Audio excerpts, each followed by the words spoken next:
Welcome to This Explainer. Today, I'm going to be your friendly tech support guide, helping you troubleshoot a very specific and, let's be honest, highly frustrating glitch in your ancient brain hardware. We're talking about overthinking. We're going to treat this like a complete system diagnostic, right? Our goal here is to dive deep into your mental circuitry, figure out why this keeps happening, and help you, finally, get out of your own head. I mean, we've all been there, right? It's 2 in the morning, you're staring at the bedroom ceiling, you're utterly exhausted, yet your mind is just racing. You're replaying a completely normal conversation from like 3 days ago, analyzing every little pause, wondering if you said the wrong thing, or maybe you're imagining worst-case scenarios for tomorrow, mapping out disasters for events that haven't even happened yet. It totally drains your energy when you desperately need to sleep. But here's the crazy part. Your brain actually thinks it's protecting you by doing this. Deep down, it doesn't see overthinking as a bug. It sees it as an absolutely crucial, life-saving security feature.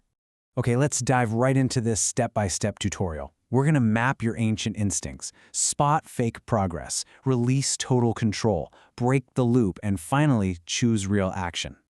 So, step 1, map ancient instincts.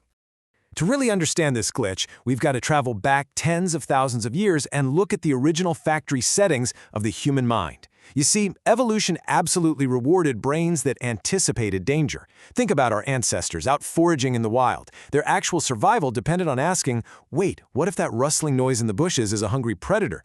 The humans who mentally rehearsed those dangers, the ones who worried the most, well, they were the ones who survived to pass on their genes.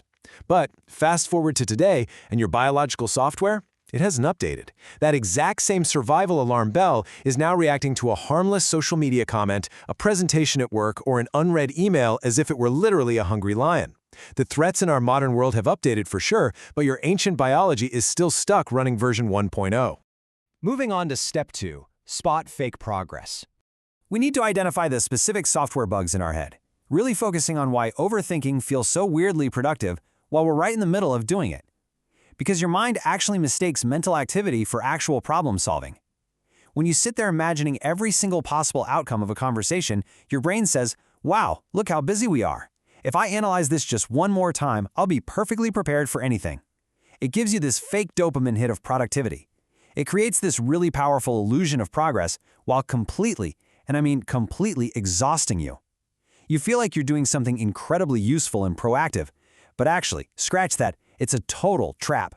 To really visualize this, imagine standing at a crossroads. Normal thinking is looking at the signs, choosing a path, taking a deep breath, and actually walking down it. Overthinking, on the other hand, is just pacing around the signpost for hours in an endless looping circle. You feel highly active. Your heart rate's up. Your mind is racing a mile a minute. You might even be breaking a sweat from all the stress. But you aren't moving forward. You're just draining your battery down to 0 while standing in the exact same spot. Okay, step 3, release total control. You see, this pacing around the signpost eventually builds into this impossible quest to control life's uncertainties. And man, this is where the exhaustion really peaks. Humans naturally hate the unknown. We crave predictability so much that our brains would literally rather imagine a guaranteed disaster than sit peacefully with uncertainty. So your brain just generates these endless scenarios. What if I fail? What if I make the wrong decision? What if they reject me? All in an attempt to completely eliminate the unknown. But here's the catch. Since the future is inherently uncertain, trying to control it only multiplies your anxiety. For every what-if question your brain actually answers, it instantly generates 10 more. It is a completely unwinnable game of mental whack-a-mole. Now for step 4, break the loop. Let's troubleshoot why this loop is so incredibly hard to break. We're looking at the temporary fix your brain applies that accidentally makes this anxious habit permanent. It all comes down to a psychological concept called negative reinforcement. Let me give you a really practical example. Let's say you worry for hours about an upcoming meeting, right? You spend the whole night mentally rehearsing every single disaster scenario. And then, the next day, the meeting goes reasonably well. Your brain falsely concludes, phew, good thing we worried so much. That worrying saved us. It gives the anxiety all the credit for the positive outcome, even though the worrying changed absolutely nothing. I like to call this the lucky charm effect. Overthinking simply becomes a mental safety blanket, just like carrying a lucky charm in your pocket. Because nothing terrible happened to you today, your brain assumes the charm protected you. Your brain fundamentally struggles to separate coincidence from actual cause. So you know what happens? You keep repeating the cycle.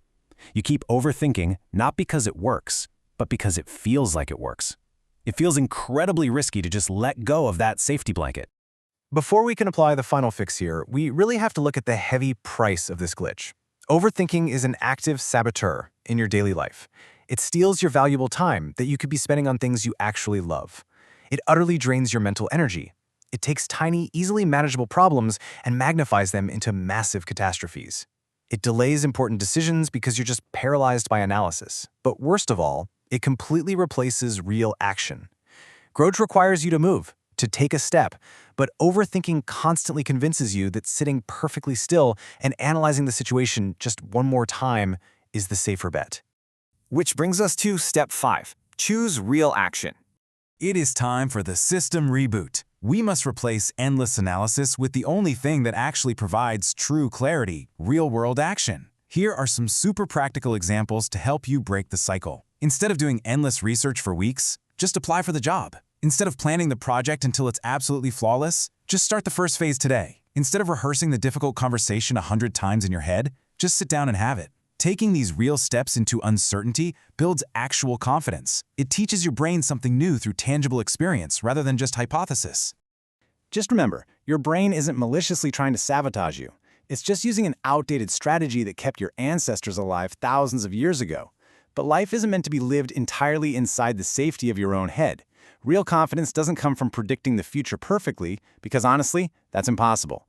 True confidence comes from knowing that whatever happens, whatever path the road takes, you have the skills and the resilience to handle it. So, I want to leave you with this.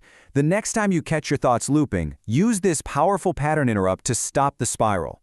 Ask yourself right in the moment, am I actually solving a problem right now, or am I just trying to escape uncertainty? That single question can completely break the trance, because sometimes the absolute bravest thing you can do is simply take the next step without having every answer. Thanks for joining me on this explainer, and hey, good luck debugging your brain.